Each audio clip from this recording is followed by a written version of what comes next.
Helena Tanuri e Léa Mendonça falam um pouco sobre suas filhas e as decisões em seguirem caminhos contrários aos que os pais ensinaram desde a infância. Confira.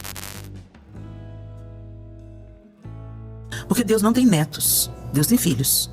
E filho de crente não é crente. Filho de crente não nasce crente. Eu posso ter nascido no evangelho, eu não nasci, né? Mas vamos supor, a Clara pode ter nascido no evangelho, tido acesso à igreja, às oportunidades e à palavra desde tenra idade. Ela pode ter sido consagrada ao Senhor, mas ela precisa de uma experiência de novo nascimento. Ela precisa de uma experiência dela. Assim como o Miguel precisou da experiência dele, o Arthur precisou da experiência dele e a Sofia precisou da experiência dela.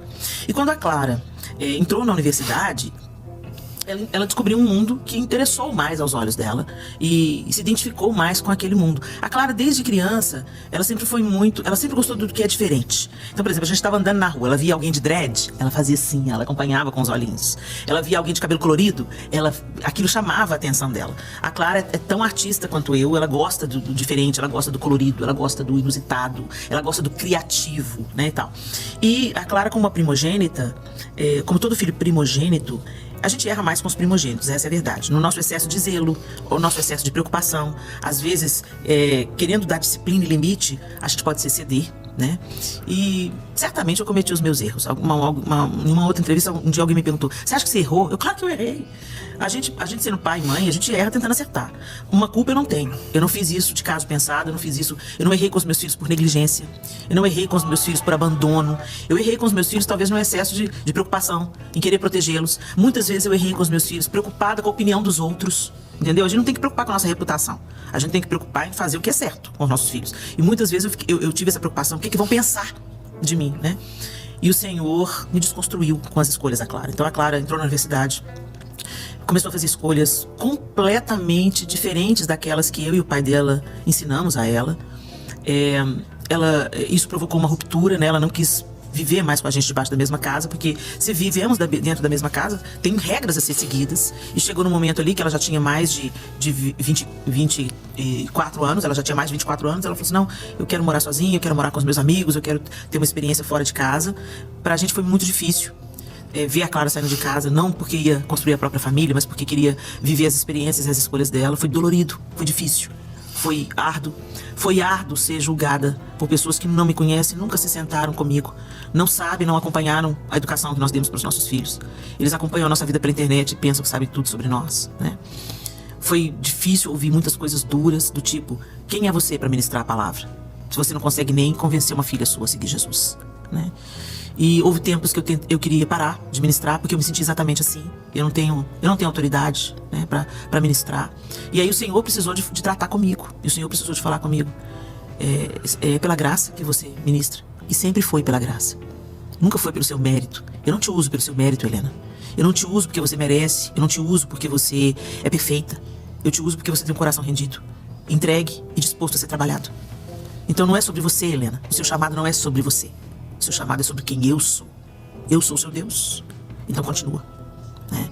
E eu recebi palavra de uma pessoa especificamente, um pastor. E ele não sabia dos meus conflitos, ele não me conhece tal ponto. E eu fui fazer uma visita a ele, eu e o João, a ele e a esposa, conversamos, aquele momento de mesa, de café. E no final, ele falou assim: eu posso orar por você? Eu falei assim: por favor, ore por mim. E ele não é um pastor pentecostal, ele é um pastor reformado. E quando ele acabou a oração, ele virou pra mim e falou assim: Helena, o Senhor tá me dizendo que você quer parar. E eu falei assim: meu Deus do céu, ele é um pastor reformado. Se eu escuto isso de um pastor pentecostal, é mais o ambiente que a gente conhece, mas um pastor de igreja histórica, um pastor reformado, de uma teologia reformada, raramente ele vai ter esse tipo de, né? E ele falou assim: Deus tá me dizendo que você quer parar?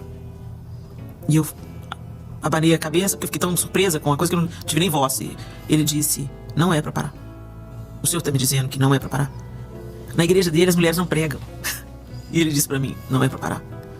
Deus vai te usar e Deus vai te sustentar enquanto você anuncia o que Ele mandou você anunciar. Continue orando, continue crendo e obedecendo. aquilo era a resposta que eu precisava, porque eu realmente me sentia muito intimidada. Ao mesmo tempo que muitas pessoas diziam: Helena, sua vida está me inspirando, eu também estou vivendo desafios com os meus filhos, mas quando eu vejo você proclamando a sua fé, quando eu vejo você proclamando a sua confiança de que Deus está agindo em todas as coisas, quando eu vejo você compartilhando o aprendizado nesse processo tão doloroso que você está vivendo, eu me sinto encorajada. Ao mesmo tempo que eu ouvia isso, era muito bom, a gente sabe que as palavras ruins, parece que elas têm um peso maior na vida da gente, né? Então, às vezes eu abri o meu Instagram e tinha questionamentos, né, sobre a minha filha, sobre o posicionamento dela, sobre as coisas dela e tal, e aquilo me feria muito, me deixava muito confusa. E essa palavra específica, ela me aquietou, entendeu? E eu pensei: sim, Senhor, sempre foi pela graça do Senhor que o Senhor me usou, e sempre foi pela graça que o Senhor me sustentou, sempre foi pela sua graça e vontade que o Senhor colocou uma palavra na minha boca, e eu continuo dependente do Senhor, e eu vou te amar e te adorar até o último dia da minha vida, independente das minhas circunstâncias. Porque é muito fácil a gente falar que ama Deus quando tudo coincide com a nossa vontade, quando tudo está do jeitinho que eu quero que esteja, quando os meus filhos estão todos fiéis ao Senhor e vivendo para o Senhor. Esse é o ideal. Mas e aí, quando não foi ideal? O Senhor é menos digno de ser adorado e proclamado? Não, Ele não é menos digno. Ele é digno. Deus não me deve nada, Fábio. Deus já me deu infinitamente mais. E eu continuo crendo no poder dEle. Eu continuo crendo que Ele muda histórias. E tudo que eu quero é ver a Clara desfrutando do propósito que Deus tem para ela. Ela não vai encontrar felicidade e plenitude em nenhum outro lugar. Então eu peço a Ele: Senhor, que a Clara, que esse jeito criativo, inventivo da Clara, vivo, divertido, empático, ela é uma pessoa generosíssima, Fábio. Ela é preocupada com a necessidade do próximo, como eu não sou. Ela é atenta para a dificuldade dos outros, como eu não sou. Por exemplo, a Cida trabalha comigo há muitos anos. A Cida é minha irmã, me ajudou a criar os meus filhos, a gente se conheceu no magistério, né? A Cida é meu braço direito, a Cida é minha amiga, a Cida é a tia dos meus filhos querida, a Cida é uma amiga querida, está com a gente. A Clara tem 28 anos hoje, ela está com a gente há 28 anos. Desde que a Clara nasceu, a Cida veio para me ajudar com a Clara e nunca mais foi embora, né? Então, uma pessoa que eu tenho uma dívida de gratidão para a Cida, uma amiga querida, preciosa. E esses dias para trás, a Clara reuniu a família e falou assim: vamos dar um telefone celular para a tia Cida. Porque a tia Cida comprou um telefone novinho, estava pagando o telefone ainda, e deixou o telefone cair na piscina, o telefone deu perda total. E ela não tinha condição de comprar outro telefone. Quer dizer, já era para ter visto isso, Fábio. Sim. E eu não percebi, entendeu? Ela estava com outro telefone lá, tá tudo bem. Mas quem atentou para isso? A Clara. E a Clara falou assim: tia Cida está com um telefone muito ruim. Todos nós temos bons telefones. Vamos fazer uma vaquinha? Cada um aqui pode dar um pouquinho pra gente comprar o telefone dela à vista. E eu agradeci tanto a Deus. Deus, muito obrigado pela vida da Clara. Porque essa preocupação com o outro faz ela enxergar coisas que... quer dizer, ela me ensinou uma lição. Eu preciso de observar mais a necessidade dos outros. Às vezes eu observo a necessidade de todo mundo de fora de casa, mas quem tá ali do meu lado eu não tô percebendo, né? E a Clara é essa pessoa. Então eu sei que Deus não colocou todos esses elementos na Clarinha à toa. Isso aponta pro chamado e propósito dela. Ela ainda não descobriu. Mas eu peço ao Senhor que ela descubra o quanto antes. E enquanto eu espero, eu já agradeço. Enquanto eu espero, eu já creio. Enquanto eu espero, eu tenho certeza que, independente da resposta de Deus para as minhas orações, Ele sempre será digno do meu tudo, do meu tempo, da minha devoção, do meu amor, da minha entrega, com todos os meus limites e imperfeições. O Senhor é digno de tudo que eu sou capaz de fazer. E não é nenhuma circunstância que vai dizer que Ele não é. Ele é. E eu vou falar enquanto tiver voz que Ele é um Deus maravilhoso, misericordioso e fiel, mesmo quando tem coisas na minha vida que ainda não estão do jeito que eu gostaria que elas estivessem. E hoje a nossa relação tá massa, porque tá, tipo assim, a gente sabe que tem várias discordâncias, mas a gente escolheu focar naquilo que tem de coisas em comum e passar por cima disso. Assim, às vezes não dá, né? Rola uns bate-bate, mas é isso, gente. Toda relação dá muito trabalho. Mas houve uma parte, um momento da minha vida que as portas escancararam. As agendas estouraram. Era cada dia num estado diferente.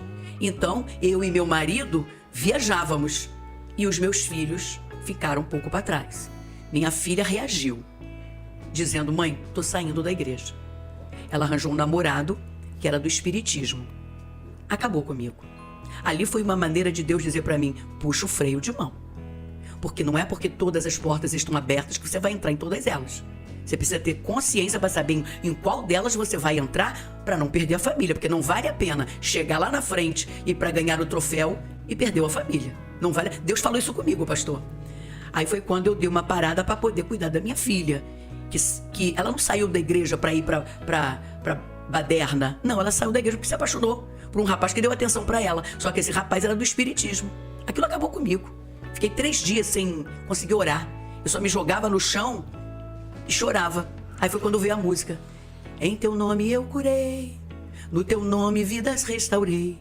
Quem estava em guerra era eu saqueando o inferno com meu louvor a Deus. Enquanto eu adorava, o inimigo covardemente acertou um dos meus. Mas eu entendi que não era o inimigo, era o próprio Deus chamando a minha atenção para minha casa. Hoje, só para você ter uma ideia, minha filha se casou com esse rapaz.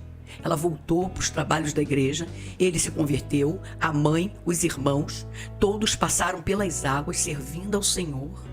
Deus transformou o meu azar em sorte, a minha tristeza em alegria, porque Ele via sinceridade no meu coração. Eu perdi a mão, eu perdi o tom no caminho, perdi. Não posso falar de ninguém. Eu perdi o tom, mas se tem uma coisa que eu tenho que agradecer a Deus, é que Ele fez eu encontrar minha família de novo. Hoje está servindo ao Senhor, estão servindo ao Senhor. Meus filhos, meus genros, minha nora, meus irmãos, meus sobrinhos, tá tudo na igreja lá comigo servindo ao Senhor. Teve sonhos meus que eu não pude realizar, por quê? Porque se eu realizasse, eu perderia a minha família. Que Deus abençoe sua família, que Deus abençoe essa geração. Deixe sua opinião ou experiência. Obrigado por assistir. Até o próximo vídeo.